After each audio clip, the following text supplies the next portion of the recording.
जिले की हलचल। आकाशवाणी लखनऊ से प्रस्तुत है जिले की हलचल। आज सुनिए फर्रुखाबाद और बरेली जिलों की हलचल। पहले सुनते हैं फर्रुखाबाद जिले की हलचल। आलेख और स्वर है गौरव यादव का। फर्रुखाबाद लोकसभा सीट से 17 प्रत्याशियों ने नामांकन किया है, जिसमें नाम वापसी और पर्चे खारिज होने के बाद 8 प्रत्याशी चुनावी मैदान में बचे हैं। भारतीय जनता पार्टी से लोकसभा प्रत्याशी मुकेश राजपूत, समाजवादी पार्टी से डॉक्टर नवल किशोर शाक्य, भारतीय राष्ट्रीय मोर्चा से अमर सिंह, भारतीय शक्ति चेतना पार्टी से दिनेश, भारतीय जवान किसान पार्टी से विद्या प्रकाश, भारतीय नागरिक पार्टी से श्यामवीर सिंह, निर्दलीय प्रत्याशी हरनंदन सिंह अब चुनावी मैदान में होंगे। फर्रुखाबाद लोकसभा क्षेत्र में वर्ष 2024 में 17,13,583 मतदाता है, जिसमें पुरुष मतदाताओं की संख्या 9,24,240, महिला मतदाताओं की संख्या 7,89,298 व थर्ड जेंडर मतदाताओं की संख्या 40 है। वहीं इस लोकसभा में 18 से 19 वर्ष के मतदाताओं की संख्या 23,473 है। इन प्रत्याशियों के भाग्य का फैसला 13 मई को फर्रुखाबाद लोकसभा के मतदाता ईवीएम मशीन में बंद कर देंगे। फर्रुखाबाद लोकसभा सामान्य प्रेक्षक दीपक कुमार मीणा, पुलिस प्रेक्षक बी जुगल किशोर कुमार, व्यय प्रेक्षक श्रीनिवास राव द्वारा जिलाधिकारी डॉक्टर वीके सिंह व पुलिस अधीक्षक विकास कुमार की उपस्थिति में समीक्षा बैठक का आयोजन किया। प्रेक्षक द्वारा निर्वाचन क्षेत्र के सभी पोलिंग बूथों की संख्या, सखी बूथ,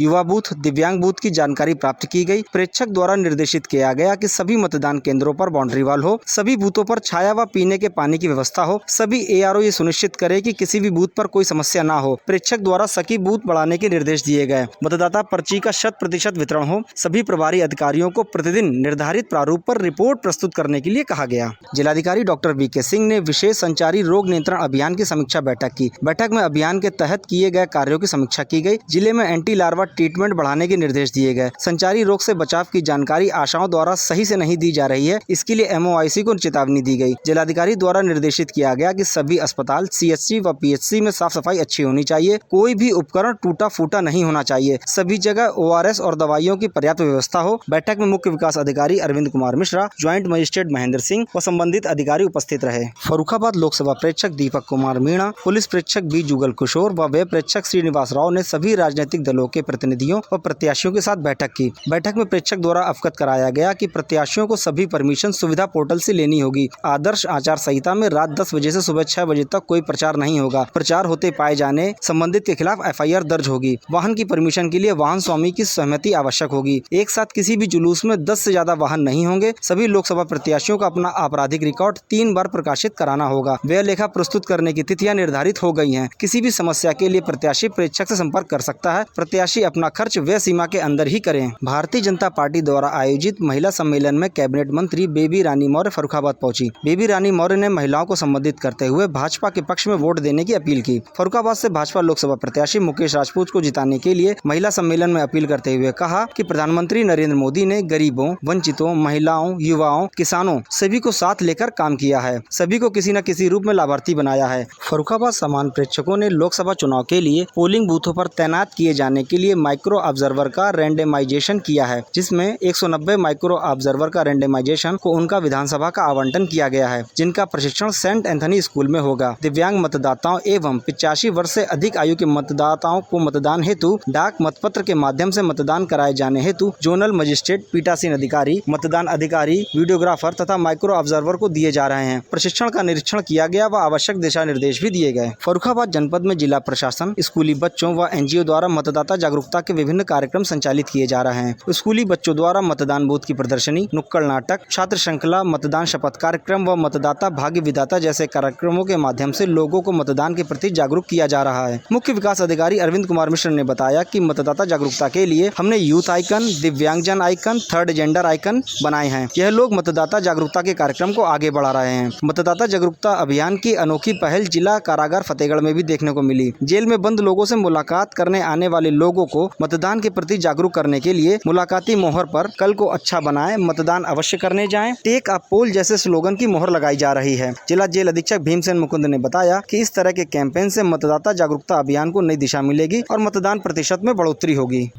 फर्रुखाबाद जिले की हलचल के बाद आइए सुनते हैं बरेली जिले की हलचल। आलेख और स्वर है नाजिया अंजुम का। बरेली में आगामी 7 मई को मतदान होना है, जिसके लिए प्रशासन ने तैयारियां पूरी कर ली हैं। जिलाधिकारी बरेली रविंद्र कुमार ने बताया 12 अप्रैल से 19 अप्रैल के बीच कुल 42 प्रत्याशियों ने अपना नामांकन दाखिल किया। 27 विधिमान्य पाए गए, जिसमें से 14 नामांकन रद्द किए गए। इन रद्द किए गए नामांकन में बसपा प्रत्याशी छोटेलाल गंगवार का नामांकन भी शामिल है। छोटेलाल गंगवार ने नामांकन प्रक्रिया को पूरा नहीं किया, इस कारण उनका नामांकन खारिज किया गया। वर्तमान में भारतीय जनता पार्टी से छत्रपाल गंगवार, समाजवादी पार्टी से Praveen Singh Aeron, peoples party of India democrat से भूपेंद्र कुमार मौर्य, सम्राट मिहिर भोज समाज पार्टी से जगपाल सिंह यादव, भारत जोड़ो पार्टी से मोहम्मद नाजम अली, पीस पार्टी से इरशाद अली एडवोकेट, सरदार पटेल सिद्धांत पार्टी से रवि कुमार जनशक्ति एकता पार्टी से रोहताश कश्यप एवं 5 निर्दलीय प्रत्याशी मैदान में हैं। जिलाधिकारी बरेली रविंद्र कुमार ने बताया 25 बरेली लोकसभा क्षेत्र के लिए दिनांक 12 अप्रैल से 19 अप्रैल तक टोटल 28 कैंडिडेट द्वारा 42 नामांकन पत्र जारी किए गए थे, जिसमें दिनांक 20 अप्रैल को स्क्रूटनी की प्रक्रिया की गई और स्क्रूटनी के दौरान कुल 42 नामांकन पत्र में से 27 नामांकन पत्र विधिमान्य थे, जिनको कि स्वीकृत किया गया, और 15 नामांकन पत्र माननीय निर्वाचन आयोग द्वारा दिए गए निर्देश के दायरे में विधिमान्य नहीं पाए गए, जिन्हें रद्द किया गया। कुल 28 उम्मीदवार थे, जिनमें कि 14 के नामांकन पत्र विधिमान्य थे, जिन्हें स्वीकृत किया गया। बाकी 14 के नामांकन पत्र विधिमान्य नहीं थे, उन्हें रद्द किया।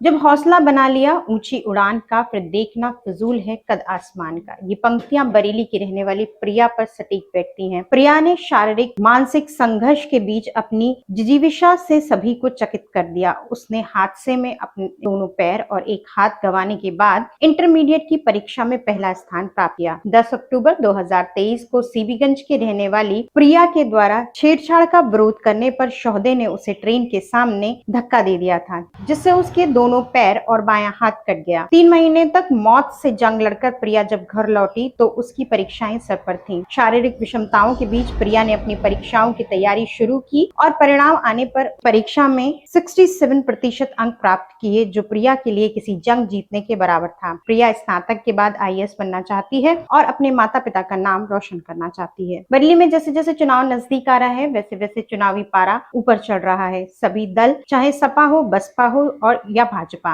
या कांग्रेस, वोटरों को लुभाने के लिए रैली, रोड शो के माध्यम से जनसंपर्क कर रहे हैं। इसी कड़ी में गत दिनों बरेली के आंवला लोकसभा में भारतीय जनता पार्टी प्रत्याशी धर्मेंद्र कश्यप के समर्थन में प्रचार करने आंवला पहुंचे उत्तर प्रदेश के मुख्यमंत्री योगी आदित्यनाथ ने धर्मेंद्र कश्यप के लिए वोट मांगे। जनसभा में अपने संबोधन में मुख्यमंत्री योगी आदित्यनाथ ने कहा कि अभी तक देश की 191 सीटों पर चुनाव हुआ है और इन सीटों पर जो रुझान आए हैं वो भाजपा के लिए अच्छे संकेत हैं। उन्होंने कहा कि आज भारत का दुनिया में सम्मान बढ़ा है। भारत को आज सम्मान की निगाहों से देखा जाता है। आज भारत की सीमाएं सुरक्षित हैं। उन्होंने कहा कि भाजपा सरकार में योजनाओं का लाभ बिना भेदभाव दिया गया। उन्होंने विपक्ष पर तुष्टीकरण की राजनीति करने का आरोप लगाते हुए कहा कि इनकी तुष्टीकरण की राजनीति के चलते दंगे होते थे। इसके साथ ही गत दिनों प्रधानमंत्री नरेंद्र मोदी ने बरेली के राजेंद्र नगर में रोड शो कर भाजपा प्रत्याशी छत्रपाल गंगवार के पक्ष में प्रचार किया। प्रधानमंत्री को देखने के लिए हजारों की संख्या में लोग सड़कों पर नजर आए। बरेली की जनता ने दिल खोलकर प्रधानमंत्री का स्वागत किया। रोड शो के दौरान हर जगह प्रधानमंत्री का अभिवादन करने के लिए लोगों की भीड़ जमा रही। बरेली के इतिहास में पहली बार किसी प्रधानमंत्री ने बरेली में रोड शो किया। युवाओं में प्रधानमंत्री के रोड शो को लेकर खासा उत्साह दिखा। वहीं समाजवादी पार्टी के राष्ट्रीय अध्यक्ष अखिलेश यादव ने बरेली के बिशप मंडल इंटर कॉलेज मैदान में रैली कर इंडी गठबंधन प्रत्याशी प्रवीण सिंह एरन के लिए वोट मांगे और कहा कि ये चुनाव संविधान बचाने का चुनाव है, बाबा साहब के संविधान की रक्षा का चुनाव है। ये था आकाशवाणी लखनऊ के क्षेत्रीय समाचार एकांश द्वारा प्रस्तुत जिले की हलचल का आज का अंक।